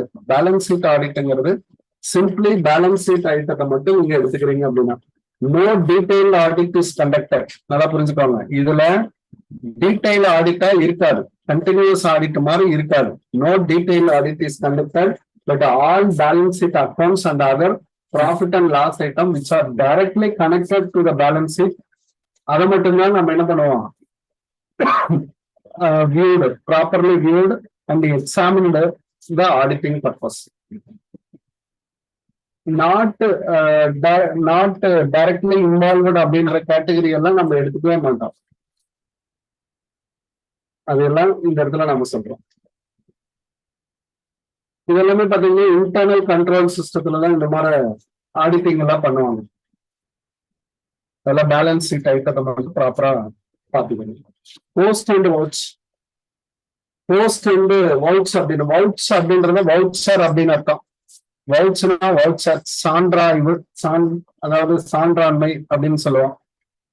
அப்ப அதுக்கு சான்று சீட்டுகளை எல்லாம் எவாலுவேட் பண்றது. உங்களோட இன்வாய்ஸ் ப்ராப்பரா இருக்கா, உங்களோட ரெசிப்ட் ப்ராப்பரா இருக்கா, check all the transaction their origin from the books, prime entries at their end. From prime entries ல இருந்து எண்டு வரைக்கும் ப்ராப்பரா செக் பண்ணுவாங்க. அதுதான் போஸ்ட் வவுச் ஆடிட். ஒருத்தருக்கு இன்வாய்ஸ் கொடுக்கறதுல இருந்து அது வந்து இன்வார்ட் ரெஜிஸ்டர்ல பதிவாகி அதை மறுபடியும் நம்ம வந்து கேஷ் புக்ல என்ட்ரி பண்ற வரைக்கும் எல்லாமே ப்ராப்பரா ரெக்கார்ட் பண்ணணும். ஆல் என்ட்ரிஸா பார்ப்பாங்க. The procedure for this audit may different from one audit to another. இது வந்து ஒரு ஆடிட்டருக்கும் இன்னொரு ஆடிட்டருக்கும் டிஃப்ரெண்டா மாறி மாறி இருக்கும். Depends upon the skill and experience. இது தேவைப்பட்டா பண்ணுவாரு, ரேண்டமா கூட செக் பண்ணிட்டு போயிடுவாரு. அது ஆடிட்டருடைய திறமையை பொறுத்தது. போஸ்ட் அப்படின்றத அதேதான். போஸ்டிங்க்கு அப்புறம் என்னென்னலாம் மாத்திருக்கோம் அப்படின்றத கண்டுபிடிக்கிறது. போஸ்டிங் மட்டும் செக் பண்றது, சான்று சீட்டை செக் பண்றது, போஸ்டிங்கை செக் பண்றது அப்படின்னு சொல்லுவாங்களா, அதுதான் இந்த ஆடிட் அப்படின்னு அர்த்தம். பாருங்க, ஒவ்வொன்றுக்கும் ஒவ்வொரு link and continuation. Auditing in depth அப்படின்னு ஒரு வார்த்தை சொல்லுவாங்க. காஸ்ட் ஆடிட்னு ஒண்ணு இருக்கு. இது எல்லாமே பியூ டிரான்சாக்சனை மட்டும் செக் பண்றோம்னு பாருங்க. ஆடிட்டிங் இன் டெப்த் அப்படின்னு வார்த்தை சொல்லுவாங்க. ஆடிட்டிங் இன் டெப்த்ங்க இது ஒரு வார்த்தை. அப்படின்னா அகல உழுவதை விட ஆழ உழுவதை மேல் அப்படின்னு ஒரு வார்த்தை சொல்ல வந்தீங்கன்னா ரிசர்ச்ல ஒரு வார்த்தை சொல்லுவாங்க. பெருசா மேக்ரோவா உங்களோட டைட்டில் இருக்கக்கூடாது, மைக்ரோவா ஒரு டைட்டில் இருக்கணும். அதுல உள்ளார்ந்து நீங்க போய் சொல்லணும். அது மாதிரி டேக் ஒன்லி பியூ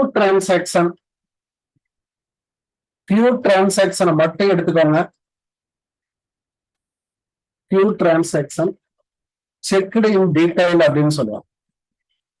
சார் அத வந்து ப்ராப்பரா டீடைலா பண்ணிட்டோம் அப்படின்னா எப்படி, ஆரிஜின் டு எண்ட், அவ்வளவுதாங்க.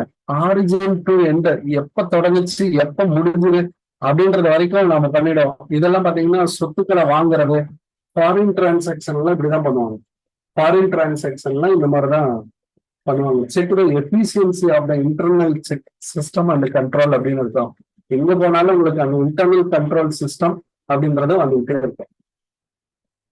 காஸ்ட் ஆடிட்டிங் இருக்கு, என்டையர்லி டிஃப்ரெண்ட் இல்லையாங்க.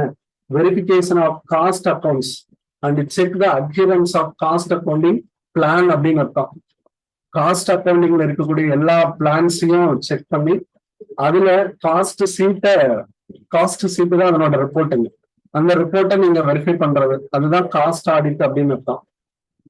அது என்டையர்லி டிஃப்ரெண்ட் ஆடிட். அது தேவையா, மேண்டேட்டரியா அப்படின்னா லார்ஜ் ஸ்கேல் இண்டஸ்ட்ரீஸ்க்கெல்லாம் மேண்டேட்டரி, மற்ற இண்டஸ்ட்ரீஸ்க்கு தேவையில்லை அப்படின்னு சொல்றாங்க. அது எல்லாமே பார்த்துக்கணும். இப்போ ஒவ்வொன்றை பத்தி நம்ம எடுத்துக்கலாம். Continuous audit, detailed examination throughout the year. வருடம் முழுவதுமே இருக்கும். வருடம் முழுவதுமே இருந்துச்சு அப்படின்னா வருடம் முழுவதும் தணிக்கை நடந்தால் அப்படின்னு அர்த்தம். அப்போ இன்டர்வல் அப்படின்றத நீங்க யூஸ் பண்ணிக்கோங்க. ரெகுலர் இன்டர்வல்ல இருக்கும் sir. Whole year at interval இங்கே நம்ம கொடுத்துட்டோம். அதுல கரெக்ட் பண்ணி அந்த கரெக்ட்னஸ் வந்து பினான்சியல் ஸ்டேட்மெண்ட்ல நம்ம கொடுத்துருவோம். Periodical report otherwise called as final report, complete audit எப்படி வேணாலும் சொல்லலாம். ஆனுவல், பீரியாடிக்கல் எப்படி வேணாலும் நீங்க சொல்லலாம். ஆஃப்டர் க்ளோசிங் எல்லாமே closing books of accounts. Sir அக்கௌண்ட்ஸை நான் க்ளோஸ் பண்ணிட்டேன், மார்ச் எண்டோட எனக்கு முடிஞ்சது சார், மார்ச் 31 என்னுடைய புக்ஸ் ஆஃப் அக்கௌண்ட் கம்ப்ளீட் ஆயிடுச்சு அப்படின்னா அது அப்படியே நீங்க ஆடிட்டர்கிட்ட ஹேண்ட் ஓவர் பண்ணிடலாம். Auditor take over all the books of account and conducting the periodical audit. Periodical audit அப்படின்றத அவர் கண்டக்ட் பண்ண ஆரம்பிச்சிருக்காரு. அது பேரு இயர் எண்ட் ஆடிட் அப்படின்னு நம்ம சொல்லுவோம். டீடைல்டு இருக்கும், அல்லது பாத்தீங்கன்னா ரேண்டம் செக் இருக்கும். ஒரு ஃபியூ டேஸ் மட்டும் அவர் இருக்காருன்னு பாருங்க. ஆடிட்டர் ஒரு ஃபியூ டேஸ் மட்டும் இருக்காரு அப்படின்னா 2 நாள்லயே அந்த கம்பெனியை முடிச்சிருவாரு அப்படின்னா ரேண்டம் செக் தான் பண்ணுவாரு. மாதிரிகளை தேர்வு செய்து அதை மட்டும் கரெக்ட்னஸா கண்டுபிடிப்பாரு. மாதிரிகளை தேர்ந்து அதனை சரி கட்டுறது. அதுல ஆடிட் நோட் புக் அப்படின்னு ஒண்ணு இருக்கும். ஆடிட் நோட் புக்ல இதெல்லாம் எழுதி வச்சிருப்பாரு. அதனை நம்ம என்ன பார்க்கிறோங்க, சரி பார்த்தல் இருந்தா அது நமக்கு என்னங்க, இப்ப இருக்கக்கூடிய கார்பரேட் எல்லாமே பாத்தீங்க அப்படின்னா ஃபைனல் ஆடிட், இதுதான் பீரியாடிக்கல் ஆடிட் தான் வச்சிருப்பாங்க. இப்ப இருக்கக்கூடிய கார்பரேட்ஸ் எல்லாமே பாத்தீங்க அப்படின்னா பீரியாடிக்கல் ஆடிட்ஸ் தான் வச்சிருக்காங்க. இது எங்க சொல்லப்பட்டிருக்கு அப்படின்னா கம்பெனிஸ் ஆக்ட்ல நமக்கு சொல்லப்பட்டிருக்கு. கம்பெனிஸ் ஆக்ட் பழசா இருந்தாலும் சரி புதுசா இருந்தாலும் சரி அதுலயும் நமக்கு வயபிள் கொடுக்கறது எந்த ஆடிட் அப்படின்னு பாத்தீங்கன்னா ஃபைனல் ஆடிட் தான். ஃபைனல் ஆடிட் தான் நமக்கு வயபிள் கொடுத்துருக்கு. இப்போ நம்மளுடைய கார்பரேட்ஸ் எல்லாம் இதுதான் ஃபாலோ பண்ணிட்டு இருக்காங்க, கம்ப்ளீட் ஆடிட் அப்படின்றதுதான். டீடைலா வேணாலும் பண்ணலாம், ரேண்டமா வேணாலும் பண்ணலாம் அப்படின்றத முடிவு பண்ணிட்டாங்க. ஃப்ரீ ஃப்ரம் டிஃபெக்ட்ஸ், ஏதாவது குறைபாடுகளை களைந்து நீங்க என்ன பண்ணிடணும், குறைபாடுகளை களைந்து நாம என்ன பண்றோம், ஆடிட் ரிப்போர்ட்டை கொடுத்துட்டோம் அப்படின்னா இந்த கான்செப்ட் முடிஞ்சது. இன்ட்ரியம் ஆடிட், இடைக்கால தணிக்கை. இடைக்கால தணிக்கை படிக்கவே வேணுங்கிறது இல்லைங்க, நல்ல கான்செப்ட் அண்டர்ஸ்டாண்ட் பண்ணிட்டீங்கன்னா ஈஸி. 2 ஆனுவல் ஆடிட், 2 இறுதி தணிக்கைகளுக்கு இடையில் நடக்கக்கூடிய தணிக்கை அப்படின்னு சொல்லலாம். இறுதி தணிக்கைக்கு நடுவில் ஏதாவது நடந்துச்சு அப்படின்னா இன்பிட்வீன், அது இடைக்கால தணிக்கை. என்ன பர்பஸுக்கு சார் பண்ணுவாங்க அப்படின்னு பாத்தீங்க அப்படின்னா டிக்ளேரிங் இன்ட்ரியம் டிவிடெண்ட். இது டிஆர்பியினுடைய கொஸ்டினாக இருந்துச்சு, டிஆர்பியினுடைய கொஸ்டின். அடுத்ததான் to determine value of shares, ஷேர்ஸினுடைய வேல்யூவை கண்டுபிடிக்கிறது. பங்கின் மதிப்பை கண்டறிதல்,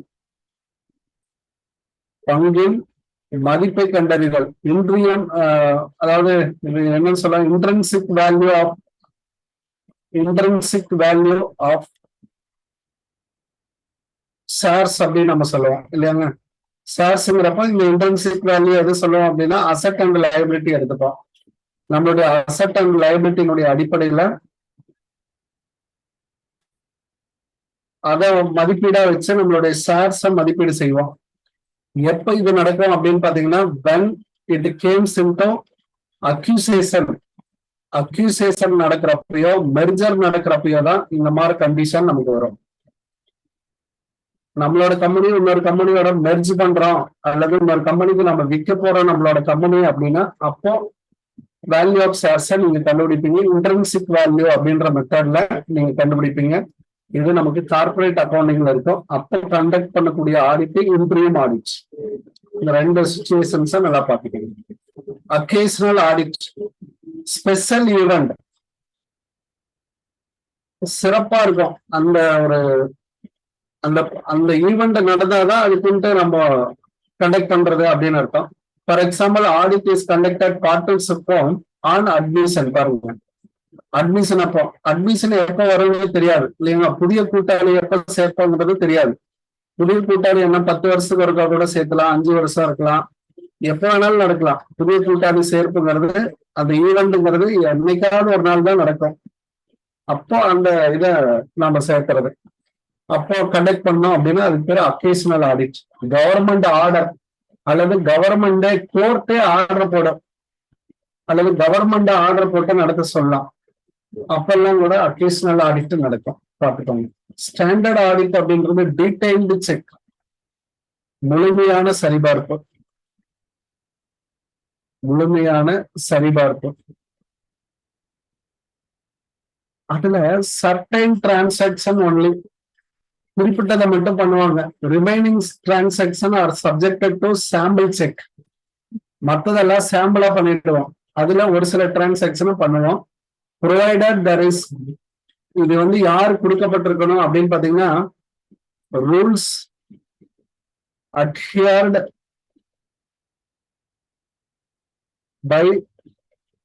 by the competent authority. நமக்கான காம்பிட்டன்ட் அத்தாரிட்டி வந்து கொடுத்துருக்கணுங்க. அத்தாரிட்டி அவங்க வந்து லே டவுன் பண்ணிருக்கணும் அந்த ரூல்ஸை. ஃபார் எக்ஸாம்பிள் பேங்க்ஸ் அப்படின்னு நம்ம சொன்னோம் அப்படின்னா, RBI give the rules conducting audit. Rules for conducting audit. அதை நீங்க எப்படி பண்ணணும் அப்படின்ற ஆடிட் மேனுவல்ல கொடுத்திருப்பாரு. எக்ஸாம்பிளுக்கு நான் என்ன சொன்னேன், நான் பெர்ஃபார்மிங் அசெட்ஸ் அப்படின்னு நான் சொன்னேன். இதை பத்தி டீட்டெயிலா முன்னாடியே சொல்லிட்டதுனால இதை நம்ம விட்டுறலாம். இதெல்லாம் ப்ராப்பரா இருந்துச்சு அப்படின்னா அந்த ரிப்போர்ட்ல கொடுத்துருவாங்க, ஸ்டாண்டர்ட் ஆடிட் ரிப்போர்ட்ல கொடுத்துருவாங்க. பேலன்ஸ் ஷீட் ஆடிட் யூஎஸ்ஏல ரொம்ப ஃபேமஸ்ன்றா. இது வந்து அமெரிக்காவுடைய கண்டுபிடிப்பு. பேலன்ஸ் ஷீட் ஆடிட் அப்படின்னு சொல்லப்படுது. More popular in USA, very rarely used in India. இந்தியாவில் வந்து ரேர்லி அதை யூஸ் பண்றோம். யூஸ் பண்றது இல்லைங்கிறத அப்படி சொல்றாங்க. பேலன்ஸ் ஷீட் ஆடிட் வெரிஃபை த பேலன்ஸ் ஷீட் ஐட்டம். வெரிஃபை த பேலன்ஸ் ஷீட் ஐட்டம், இதுதான் சார் நமக்கு தேவையானது. பேலன்ஸ் ஷீட் ஐட்டத்தை மட்டும் நீங்க வெரிஃபை பண்ணணும், அதுதான் ரொம்ப முக்கியம். Does not review other item. நீங்க அதர் ஐட்டத்தை நீங்க ரிவ்யூ பண்ண தேவையில்லை, ரிவ்யூ பண்ண தேவையில்லை அப்படின்னு அர்த்தம். Not exclude audit other business operation, மற்றதெல்லாம் பண்ணாதீங்க அப்படின்னு சொல்றாங்க. இன்கேஸ் P&L அக்கௌண்ட்ல ஏதாவது ஒரு ஐட்டம் இருந்துச்சுன்னா அதை போய் நீங்க பண்ணணுங்கிறது இல்லை. ஆனுவல் ஆடிட் மாடல்லயே இருக்கும். ஃபைனல் அக்கௌண்ட், ஃபைனல் ஆடிட் என்ன மாடல்ல இருக்கோ அதே மாடல்ல இருக்கும். எது குறைவான expensive suitable for small concern அப்படின்னா ஃபைனல் ஆடிட் அப்படின்றது இதுல நம்ம கொடுத்துருக்கோம். பேலன்ஸ் ஷீட் ஆடிட் அப்படின்றது ஆனுவல் ஆடிட் போன்றதே, ரொம்ப பெருசா எதுவும் டிஃபரன்ஸ் இருக்காது. Post vouch verification of all transaction from the books original entry to end to the ledger. அப்போ ஆரிஜின் டு லெட்ஜர் அப்படின்னு, ஆரிஜின் டு எண்ட் அப்படின்னு நீங்க சொல்லுங்க. வவுச்சர் அப்படின்றத நீங்க எடுத்தீங்க அப்படின்னா, ஒரு வவுச்சர் என்ட்ரி எடுத்தீங்க அப்படின்னா அதுல தொடக்கத்துல இருந்து இறுதி வரைக்கும் நீங்க செக் பண்ணுறது. Different tips for each aspects of examining like posting, totalling, balancing. 3 இடத்துலயும் டிஃப்ரெண்டா அவர் டிக் பண்ணிட்டே வருவாரு. ஆடிட்டிங் டிக் பண்றதே பாத்தீங்கன்னா ஒரு வித்தியாசமா பண்ணுவாங்க.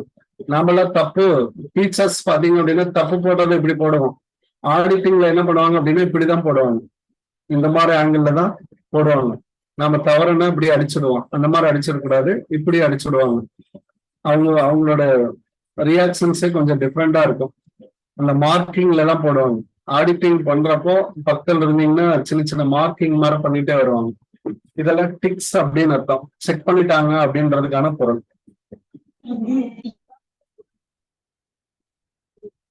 இதெல்லாம் இன்டர்னல் செக் ஆபரேஷன்ல செய்யக்கூடிய வார்த்தை.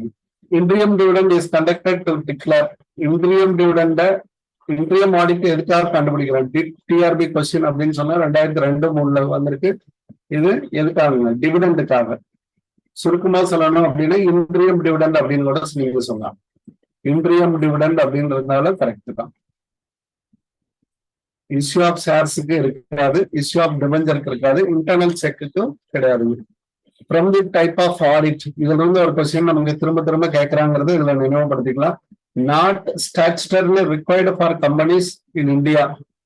இந்தியாவுல எது வந்து சட்டப்பூர்வ கடமை அல்ல, சட்டப்பூர்வ கடமை அல்ல,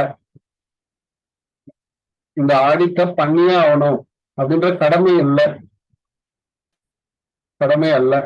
அப்படின்னா என்ன, எந்த ஆடிட்டை நீங்க பண்ணணுங்கிற அவசியம் இல்லை அப்படின்னு பார்த்தோம் அப்படின்னா இன்டர்னல் ஆடிட்டை பண்ணணுங்கிற அவசியம் கிடையாது. இன்டர்னல் ஆடிட்டுங்கிறது அகத்தணிக்கை. அகத்தணிக்கை வந்து நீங்க வேணும்னா வச்சுக்கலாம், வேண்டாம்னா விட்டுறலாம். அந்த மேனேஜ்மெண்ட்டினுடைய இதை பொறுத்தது. ஆனா ஃபைனல் ஆடிட்டுங்கிற ஒண்ண கண்டிப்பா நடத்தணும். Audit of financial statement compulsory வரணும். அதே சமயம் பாத்தீங்க அப்படின்னா இங்க நாட்டு வர்றதுனால இன்டர்னல் ஆடிட் மட்டும் கிடையாது, காஸ்ட் ஆடிட்டும் கம்பெனிஸ், லார்ஜ் ஸ்கேல் கம்பெனிஸ் இந்தியாவிலையும் பண்றாங்க. காஸ்ட் ஆடிட் ரிப்போர்ட்டையும் சப்மிட் பண்றாங்க. டாக்ஸ் ஆடிட்டும் அப்பப்போ நடக்குதுங்க. டாக்ஸ் பர்பஸ்க்காக ஆடிட்டும் நடக்குது. Which one of the following audit is called vouch and post audit அப்படின்னு நம்ம சொல்றோம். வவுச் அண்ட் போஸ்ட் ஆடிட் எந்த ஆடிட்டின் கீழே வருது அப்படின்னா ஸ்டாச்சுட்டரி ஆடிட் அப்படின்னு சொல்லுவோம். ஸ்பெஷல் பர்பஸ்க்கு மட்டும்தான் வருது.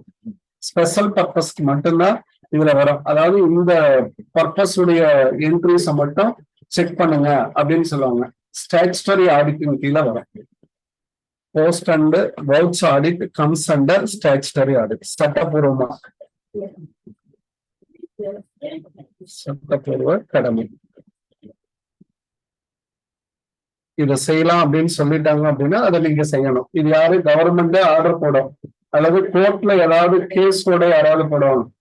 கோர்ட்ல கேஸ் போட்டா கோர்ட் என்ன டைரக்ஷன் கொடுக்கும் அப்படின்னு பாத்தீங்கன்னா இந்த ஆடிட்டை கண்டக்ட் பண்ணுங்கன்னு சொல்லுவாங்க. வவுச் அண்ட் போஸ்ட் ஆடிட்டை நீங்க கண்டக்ட் பண்ணுங்க, ஏதாவது தவறுகள் இருக்கா அப்படின்னு சொல்லி கண்டுபிடிச்சு சொல்லுங்க அப்படின்னு சொல்லி கோர்ட்டுக்கு பதிலளிக்க உத்தரவு போடுவாங்க. அதெல்லாமே நடக்கும். அதெல்லாம் இந்த ஆடிட்ல தான் இருக்கும். அதனால இது பேரு சட்டப்பூர்வ தணிக்கை.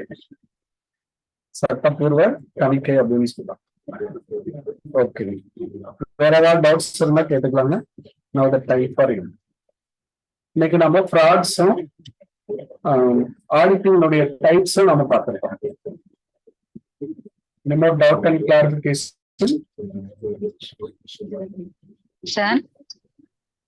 சொல்லுங்க சார். அந்த ஸ்டாண்டர்ட் ஆடிட் மட்டும் ஒரு வாட்டி ரிப்பீட் பண்ணுங்க சார். ஸ்டாண்டர்ட் ஆடிட்ங்கிறது ஒரு செட் ஆஃப் ரூல்ஸ் இருக்குங்க. அந்த காம்பிடென்ட் அத்தாரிட்டி யாரு, நம்மளுடைய அதிகாரம் மேல யாருக்கு இருக்கோ அவங்க கொடுக்கணும். இப்ப பேங்கிங் கம்பெனிஸை பொறுத்த வரைக்கும் யாரு அதிகாரம் இருக்கக்கூடிய பவர் அப்படின்னு பாத்தீங்கன்னா ஆர்பிஐ தான் நமக்கு அதிகாரம் கொடுப்பாங்க. ஆர்பிஐ சொல்லும் இந்தந்த விஷயங்களை மட்டும் நீங்க ஆடிட் பண்ணுங்க அப்படின்னு சொல்ல அதுக்கு ரூல்ஸ் சொல்லியிருப்பாங்க. அதுக்கு எக்ஸாம்பிளா நான் பர்ஃபார்மிங் அசெட்ஸ் சொன்னேன். கோஆபரேட்டிவ் சொசைட்டி கூட அந்த மாதிரி இருக்குங்க. கோஆபரேட்டிவ் சொசைட்டில கோஆபரேட்டிவ் ஆடிட்டர் அவங்களோட மினிஸ்ட்ரியில வந்து கொடுத்திருப்பாங்க. ஆடிட்டிங் ஸ்டாண்டர்ட்ஸ்ன்னு ஒண்ணு கொடுத்திருப்பாங்க. அந்த ஆடிட்டிங் ஸ்டாண்டர்டையும் நீங்க கையில வச்சுக்கிட்டு தான் பண்ணணும். ஆடிட்டர் வந்து ஐசிஐனுடைய என்டையரா ஆடிட்டிங் ப்ரொசீஜரை வச்சு பண்ணிட முடியாது. அந்தந்த காம்பிடென்ட் அத்தாரிட்டி யாரோ அவங்க என்ன லை டவுன் கொடுக்குறாங்களோ, ரூல்ஸ் ஏதாவது கொடுத்தாங்க அப்படின்னா அதன் கீழே வரக்கூடியது எல்லாமே பாத்தீங்கன்னா இந்த சட்டப்பூர்வ தணிக்கை, அந்த சட்டப்பூர்வம் கிடையாது, ஸ்டாண்டர்ட் ஆடிட்ல வரும். இதுக்கு எக்ஸாம்பிளே பாத்தீங்க அப்படின்னா நம்ம இதைதான் சொல்லணும். கோஆபரேட்டிவ் ஆடிட்டுங்க, இதெல்லாம் தான் இதுல ஸ்டாண்டர்ட் ஆடிட்டின் கீழே வரும். கோஆபரேட்டிவ் ஆடிட்டு இதெல்லாமே இதுலதான் வரும். இதுக்குன்னே கோஆபரேட்டிவ் ஆடிட்டர்ஸ்னே இருப்பாங்க, அவங்கதான் வந்து பண்ணுவாங்க. சார்ட்டர்ட் அக்கௌண்டன்ட்ல ஸ்பெஷலைஸ்டு வித் கோஆபரேட்டிவ் ஆடிட்டர்னு தனியா இருப்பாங்க. கவர்மெண்ட்ல எடுக்கிறாங்க இல்லைங்களா, கோஆபரேட்டிவ் ஆடிட்டர் எல்லாம் comes under this category. Auditor போஸ்டிங்ல டிஎன்பிசி வழியா எடுப்பாங்க. அதுல கோஆபரேட்டிவ் ஆடிட்டர் அப்படின்ற கேட்டகரியா இருக்குங்க. அவங்கள அங்கதான் அப்பாயிண்ட் பண்ணுவாங்க. அவங்களுக்குன்னு கவர்மெண்ட் தான் ரூல்ஸ் அண்ட் ரெகுலேஷன்ஸை கொடுக்கும். பிஏசிபிஸ்ன்னு சொல்றோம் இல்லைங்களா, பிஏசிபிஸ் நம்ம ஊர்ல எல்லாம் இருக்கும் இல்லைங்களா, primary agricultural cooperative societies. PACB, PACS, primary agricultural cooperative societies அப்படின்னு நம்ம சொல்றோம் இல்லைங்களா. இந்த பிஏசிபி எல்லாம் இந்த கேட்டகரியில தான் வரும். தொடக்க வேளாண்மை கூட்டுறவு வங்கிகள் அப்படின்னு நம்ம சொல்றீங்களா, அதெல்லாம் கவர்மெண்ட் தான் சொல்லும் இவங்களை இப்படிதான் ஆடிட் பண்ணணும் அப்படின்னு சொல்லி. அந்த கோஆபரேட்டிவ் டிபார்ட்மெண்ட், அவங்க கோஆபரேஷன் டிபார்ட்மெண்ட் தான் அவங்களுக்கு சில அதிகாரங்களை கொடுத்துருக்கு. வேற ஏதாவது டவுட்ஸ் சார்? சீக்ரெட் ரிசர்வ்ஸ் மட்டும் ஒரு தடவை சொல்லுங்க சார். சீக்ரெட் ரிசர்வ்னா நீங்க ப்ராஃபிட்டை எடுத்து வைக்கிறீங்க அப்படின்னா அதுக்கு பேரு ஜெனரல் ரிசர்வ். நீங்களாவே சொல்லிடலாம். அதாவது ப்ராஃபிட் வந்துச்சு சார், ப்ராஃபிட்ல அப்ராப்ரியேட் லாஸ் அக்கௌண்ட் அப்படின்னு நம்ம சொல்றோம் இல்லைங்களா, profit and loss appropriation account அப்படின்னு நீங்க அந்த இடத்துல போறீங்க. இப்போ அதுல ஜெனரல் செலவுக்கு எடுத்தேன் அப்படின்னா நீங்க எடுத்துக்கலாம். எவ்வளவு பர்சன்ட் அப்படின்றத நீங்க சொல்லிடலாம். இதெல்லாம் டிஸ்க்ளோஸ்டு. இன்னும் லைபிலிட்டி சைடு இங்க எவ்வளவு நீங்க எடுக்கிறீங்களோ அதெல்லாமே அங்க சொல்லப்படும். கேபிட்டல் ரிடம்ஷன் ரிசர்வ் அப்படின்ற ஒண்ண நீங்க அதுக்காக நீங்க ஒதுக்கி வச்சுக்கிறீங்க அப்படின்னா இதெல்லாம் ஸ்டாச்சுட்டரி ரிசர்வ் அப்படின்னு அர்த்தமா. இதெல்லாம் நீங்க என்ன பண்ணலாங்க, சொல்லி ப்ராப்பரா எடுத்து வச்சுக்கிறது. அந்த ரிசர்வ் அக்கௌண்ட்ல எடுத்தீங்கன்னா அதெல்லாம் லைபிலிட்டி சைட்ல டிஸ்பிளே ஆகும். ஆனா ஒரு கம்பெனியினுடைய ஓனரா அதே சமயம் நீங்க ஒரு முழுமையான ஒரு நிர்வாகியா நீங்க என்ன செய்யறீங்க, சீக்ரெட் ரிசர்வ்னு ஒண்ணு எடுத்து வைக்கலாம். கண்டிஞ்சன்சி தாங்க, வேற ஒண்ணும் இல்லை. இது ஏதாவது ஒரு இடர் ஏற்படுறப்ப நான் பயன்படுத்திக்கிறேன் சார் அப்படின்ற மாதிரி சீக்ரெட் ரிசர்வ் அப்படின்றத நம்ம எடுத்து வைக்கிறோம், பணத்தை எடுத்து வைக்கிறோம் அப்படின்னா இதை நீங்க என்ன பண்ணக்கூடாது, லயபிலிட்டிஸ் எல்லாம் கொண்டு போய் காட்டக்கூடாது. அதை எங்க காட்டணும், ஃபுட் நோட்ல தான் காட்டணும். ஃபுட் நோட்ஸ்ல தான் காட்டணும். லயபிலிட்டி சைட்ல ரிசர்வ்ல ஃபுட் நோட்ஸ், அதாவது அந்த ஷெட்யூல்ல ஃபுட் நோட்ஸ்ல தான் நீங்க காட்டணும். அந்த ரிசர்வ் தான் ஓனருக்கு தெரியும். புரியுதாங்க? ஓனரா அந்த கம்பெனியுடைய ஓனர்ஸுக்கு தெரியும் இந்த சீக்ரெட் ரிசர்வ் எதுக்காக வச்சிருக்கோம் அப்படின்றத. அந்த பர்பஸ்க்காக அவங்க பயன்படுத்துறாங்க. யூஸ்வலா பாத்தீங்கன்னா டெப்ரிசியேஷன் எல்லாமே சீக்ரெட் ரிசர்வ் தாங்க, சிம்பிளா சொல்லணும் அப்படின்னா. வேற ஏதாவது ப்ரொவிஷன் ஃபார் பேட் டப்ஸ்னு ப்ரொவிஷன் எடுத்து வச்சுக்கோங்க. அதை எதுக்காக பயன்படுத்துறாங்கன்னே தெரியாது. அதெல்லாமே இதுலதான் கொண்டு வந்து வச்சிருவாங்க. ஒவ்வொரு வருஷம் ப்ரொவிஷன் பேட் டப்ஸ்னு எடுப்பாங்க, போதுனே தெரியாது அந்த பணம் இல்லையா. சீக்ரெட் ரிசர்வ் தானே. Thank you, sir. Thank you, sir. Okay, thank you very much. Thank you, sir. Thank you very much. We will meet you for another one class. Tomorrow நீங்க test எழுதுறதுக்கு தயாராகிடலாம். இந்த பகுதியில் பார்த்தீங்க அப்படின்னா ஆடிட்டர்ஸ், ஆடிட்டினுடைய introduction, ஆடிட்டினுடைய குவாலிட்டி, ஆடிட்டருடைய qualities, errors, fraud, types of audit, இந்த 5 டாபிக்லயும் நீங்க டெஸ்ட்டுக்கு தயாராகிக்கலாம். Thank you very much. Thank you, sir. Thank you.